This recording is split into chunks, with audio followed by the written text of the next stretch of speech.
Good morning students. ये video मैं आनंद गुजरात के स्टूडेंट्स के लिए बना रहा हूँ। बेसिकली जो कोर्स आप करने वाले हैं उसके स्पेशलाइजेशन को अपन डिटेल में डिस्कस करेंगे। टॉप कंपनीज कौन कौन सी है जहां पे आपका प्लेसमेंट हो सकता है, इसको डिस्कस करेंगे। मोर एजुकेशन जो मेरा क्लासेस चलता है इसको डिस्कस करेंगे। बेस्ट कॉलेज कौन सा होगा जहां पे आपका अच्छा पैकेज लग सकता है, इसको अपन डिस्कस करेंगे। साथ के साथ आप मेरे चैनल को सब्सक्राइब करो, बेल आइकन को प्रेस करो, सारी चीजें आपको डिटेल में मिलेगी। चलिए शुरू करते हैं। ये वीडियो मैं उन स्टूडेंट्स के लिए बना रहा हूं those who are planning for MBA का प्लान कर रहे हैं, टॉप 20 स्कूल से प्लान कर रहे हैं। उसके लिए एक एग्जाम लगता है कॉमन एडमिशन टेस्ट, इसके ऊपर बहुत डिटेल में डिस्कस करेंगे। आईएम्स तक कैसे पहुंचना है उसको अपन डिस्कस करेंगे। इसके अंदर कैट एग्जाम की इंपॉर्टेंट डेट्स, कैट एग्जाम क्या होता है, एग्जामिनेशन पैटर्न क्या है, एलिजिबिलिटी क्या है, एग्जामिनेशन स्ट्रेटजीज क्या है, कैसे आपको एग्जाम देना चाहिए। आईएम्स तक पहुंचेंगे तो उसके कट ऑफ क्या होंगे और नॉन आईएम्स कॉलेज के कट ऑफ क्या होंगे, सब डिस्कस करेंगे। न्यूज़पेपर में आया था 42% कम 2027 तक मशीनें करेंगी। तो आर्टिफिशियल इंटेलिजेंस और मशीन लर्निंग की बहुत जबरदस्त डिमांड आने वाली है। तो आप लोग एमबीए में जो स्पेशलाइजेशन चूज करेंगे, वर्ल्ड इकोनॉमिक फोरम भी ये बात बोल रहा है कि इसमें फास्टेस्ट ग्रोइंग जॉब जिसमें आपको big data specialist, fintech engineer, AIML software developer 2025 से लेकर 30 के बीच में इनकी डिमांड आएगी। तो आप एमबीए में जो स्पेशलाइजेशन चूज करें उसमें ये वाले स्पेशलाइजेशन रखना, फिनटेक वाला, बिग डेटा वाला, इसकी जबरदस्त डिमांड आने वाली है। बहुत सारी जॉब्स है जो जाने वाली है, जैसे 2025 से 30 के बीच में आपका पोस्ट ऑफिस क्लर्क है, बैंक टेलर है, data entry, cashier, ticket checker.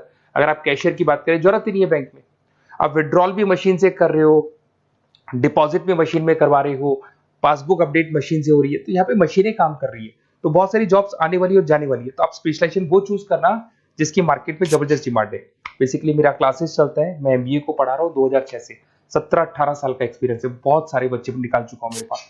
अब देखो आपको क्लासेस दिखाई दे रही होंगी। उसके अलावा सबसे इंपॉर्टेंट चीज IIM अहमदाबाद। मैं हर साल बच्चों को IIM अहमदाबाद लेके जाता हूँ। 50-60 स्टूडेंट्स जाते हैं, साथ में मेरे लेक्चर्स भी होते हैं वहाँ पे। तो आप लोग, IIM Ahmedabad is a dream college of MBA. अगर मैं एमबीए की बात करूँ तो एमबीए का जो ड्रीम कॉलेज है वो IIM अहमदाबाद है। तो आप ये मान के चलो, इस कॉलेज के लिए बच्चा पढ़ता है और कैट का एग्जाम देता है। अगर यहाँ से बच्चा निकलता है तो बहुत बड़ा पैकेज लेके निकलेगा। देखो हर साल मैं बच्चों को लेके जाता हूँ, दिख रहा होगा आपको। उसके अलावा मैं मुंबई में पढ़ा रहा हूँ, जयपुर में मैं पढ़ा रहा हूँ, अच्छा अलग अलग कॉलेजेस में एज अ गेस्ट में वर्क कर रहा हूँ। अच्छा 2008 से मैं बुक्स भी लिख रहा हूँ। तो 2006 में पढ़ाना शुरू किया था, 18 साल हो गए, और 16 साल से मैं बुक लिख रहा हूँ। 2008-10 में बहुत सारी बुक्स लिखी, मेरे वीडियोस भी हैं, आपको यूट्यूब पे वीडियोस मिल जाएंगे। मैं सैंपल्स आपको शेयर करूंगा जो जिसका रिक्वायरमेंट होगा। अगर आपको बेस्ट कॉलेज का रिक्वायरमेंट हो, बेस्ट कॉलेज का रिक्वायरमेंट हो, या फिर कैट के लिए कैसे स्टडीज करनी है उसका रिक्वायरमेंट है कि कौन कौन से कोर्सेज हैं कैट में, कहाँ पे आपको एडमिशन लेना चाहिए और किस तरीके से स्टडीज करनी है, कट ऑफ क्या जाएगा, तो उसके ऊपर आप डिस्कस कर सकते हो। मेरा नंबर है, इस पर कॉल कर सकते हो। बाकी मैं अगर क्लास में रहता हूँ तो आप मेरे को व्हाट्सअप कर सकते हो, अपना name, number, city, state, course और कहाँ से आपको अपना एमबीए करना है और किस तरीके से कैट का प्रिपरेशन करना है। अब अपन आते हैं एक एक करके कैट के स्पेशलाइजेशन पे। What about CAT? देखो कैट का जो एग्जाम है वो आईएम्स लेता है, इंडियन इंस्टीट्यूट ऑफ मैनेजमेंट। इसमें एमबीए पीजीडीएम करवाता है। मोड आपका जो है ऑनलाइन बेस होता है, कंप्यूटर बेस्ड मोड होगा आपका। ड्यूरेशन 2 घंटे का आपका पेपर होगा। इसमें आपको verbal ability, reading comprehensive, data interpretation, logical reasoning and quant मिलेगा। तो 3 सेक्शन में डिवाइडेड है पेपर। आपको हर सेक्शन में 40 मिनट्स मिलती है, 2 घंटे का आपका पेपर है, तो उसको कंप्लीट करना है। तो इसमें पढ़ना कैसे है, उसकी स्ट्रेटजीज क्या है, इसको अपन आगे डिस्कस करेंगे। देखो आपको इंपॉर्टेंट डेट्स दिखाई देंगी। नोटिफिकेशन इसका जुलाई 25 तक आ जाता है। उसका रजिस्ट्रेशन अगस्त में स्टार्ट होते हैं, सितंबर में आपका लास्ट डेट है, एडमिट कार्ड अक्टूबर में आता है, नवंबर में लास्ट संडे, जो लास्ट संडे होता है नवंबर का, उस दिन एग्जाम लगता है इसका, और जनवरी तक रिजल्ट आ जाता है। अब देखो इसमें बहुत सारी चीजें जो अपन डिस्कस करेंगे। टोटल इसमें 66 मार्क्स का पेपर होता है, वेरी भी करता है थोड़ा बहुत। 40 मिनट्स पर सेक्शन को मिलता है। इसके अंदर आपका इंग्लिश है, रीजनिंग है, क्वांट है, इनके लिए अलग अलग टाइम मिलता है। 1/3 इसमें नेगेटिव मार्किंग रहती है, मतलब अगर आपने कोई किसी ऑप्शन बेस्ड क्वेश्चन को तुक्का मारने की कोशिश की तो 1/3 कट जाएगा। एमसीक्यूज में नेगेटिव होता है, और बाकी जो सेक्शनल कट ऑफ जरूरी है इसके अंदर। मतलब ऐसा नहीं है कि आपका इंग्लिश में स्कोर आ गया, मैथ्स में नहीं आया, डीआई में नहीं आया तो सिलेक्शन नहीं होगा। इंडिविजुअल आपका इंग्लिश में भी आना चाहिए, मैथ्स में भी आना चाहिए, डेटा इंटरप्रिटेशन में, तीनों में आना चाहिए आपका। और एमसीक्यूज में जो नेगेटिव मार्किंग है एमसीक्यूज के लिए होगा, नॉन एमसीक्यूज के लिए नेगेटिव मार्किंग नहीं होता है। उसके अलावा अगर मैं एलिजिबिलिटी की बात करूं तो जनरल का अगर स्टूडेंट है तो 50% मार्क्स चाहिए। अगर आपका 50% से कम है, you are not eligible to give the CAT examination. अगर एससी, ओबीसी, रिजर्व कैटेगरी से है तो 45% आपको चाहिए। देखिए, और एज लिमिट नहीं है, कोई भी बच्चा एग्जाम दे सकता है। फाइनल ईयर का स्टूडेंट दे सकता है, फाइनल ईयर होने के बाद भी वो एग्जाम दे सकता है।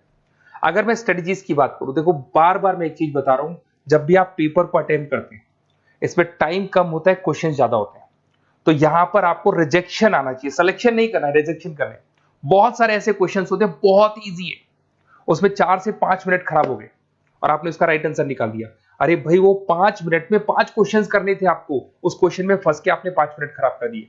तो जो क्वेश्चन इजी और आपको लग रहा है सॉल्व हो जाएगा बट टाइम लेगा, आप उसको छोड़ दो, रिजेक्ट कर दो। वो क्वेश्चंस करने हैं जिसमें टाइम कंज्यूमिंग कम होता है। आप अगर टाइम को एकदम से वेस्ट कर देंगे ना, तो बाद में रियलाइज होगा टाइम चला गया, क्योंकि मैनेजमेंट एप्टीट्यूड टेस्ट है, जैसे गवर्नमेंट एग्जाम के टेस्ट होते हैं। तो यहां पर क्या, टाइम सबसे बड़ा इंपॉर्टेंट फैक्टर होता है आपका। तो बेसिकली एक्यूरेसी होना चाहिए, स्पीड होना चाहिए, और आपका टाइम बैलेंस होना चाहिए, और साथ के साथ कौन सा क्वेश्चन छोड़ना है और कौन सा करना है। बहुत सारे क्वेश्चन होते हैं जिसमें लालच देता है, करो करो करो, बाद में पता लगता है फंस गया उस क्वेश्चन के अंदर, और फंसने का टाइम चला गया। तो टाइम नहीं जाना है इसके अंदर। उसके अलावा देखो, अगर मैं आईएम्स की बात करता हूँ, आईएम्स में 99% आईएम अहमदाबाद इज 99% आपको चाहिए। उसके बाद में अगर मैं बात कर दूं, बेंगलोर 99, कोलकाता 99, लखनऊ में 97 टू 98 चाहिए, इंदौर कोझीकोड में 95 टू 97। तो परसेंटाइल तो मान के चलो, अगर आपको टॉप कॉलेज चाहिए ना, तो 99 प्लस परसेंटाइल चाहिए आपको, ठीक है। उसके अलावा अगर अपन देखते हैं एफएमएस दिल्ली, नॉन एक्सेप्टेबल जो कैट का एग्जाम तो लेते हैं बट नॉन आईएम से, वो भी 99 मांगता है। एसपी जैन भी 85 टू 95 मांगेगा। एमडीआई गुड़गांव 95 परसेंटाइल मांगता है। आईएनपी गाजियाबाद 85 टू 90 मांग रहे हैं। तो कॉलेजेस तो बहुत हैं, और ये मान के चलो आप 80 से लेके 99 के बीच में अगर आ जाते हो तो आपको टॉप 20 स्कूल्स मिल जाएंगे। अगर आईएम्स भी नहीं मिलता है तो उसके नीचे के स्कूल्स मिल जाएंगे। बाकी अगर इसको डिटेल में आपको डिस्कस करना है तो मेरा नंबर है, आप कॉल कर सकते हैं। अच्छा, उसके अलावा मेरा नंबर आपको दे दिया मैंने, अगर मैं कल क्लास में हूं या कॉलेज में हूं, फोन नहीं उठाता हूं, तो व्हाट्सएप कर देना, अपन डिटेल में डिस्कस करेंगे सारी चीजें, और कहां से आपको कैट करना चाहिए, कौन सा इंस्टीट्यूट बेस्ट रहेगा वो भी मैं आपसे डिस्कस करूंगा, कौन से कॉलेज में आपको एडमिशन लेना चाहिए वो भी डिस्कस करेंगे, किस तरीके से आपको पढ़ाई करनी है, नोट्स कैसे मिलेंगे, वीडियोस कैसे मिलेंगे, सब डिस्कस करेंगे। Okay, best of luck for your CAT examinations. और कोई कॉलेज से रिलेटेड क्वेरी है तो वही आप मेरे को कॉल कर सकते हैं। Okay, best of luck.